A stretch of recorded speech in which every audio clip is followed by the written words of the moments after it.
সরকার নামাজ প্রতিষ্ঠা করে না, যে সরকার ভালো কাজের আদেশ দেয় না, যে সরকার মানুষকে অন্যায় কাজ থেকে ফিরায় না, যাকাত আদায় করার অধিকার তার নাই।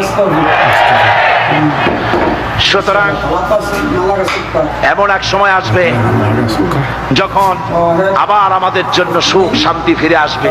সেজন্য কোরআনের কাছে আসতে হবে। কার কাছে? এই কোরআন হলো সেই কোরআন।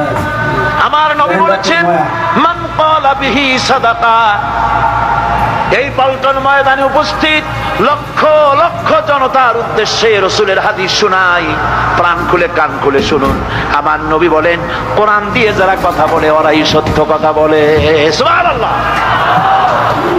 আপনার নেতা বক্তৃতা করতে আসে, না আছে কোরআন, না আছে হাদিস, সব নিজেদের মন গড়া কথা, ঠিক কি না?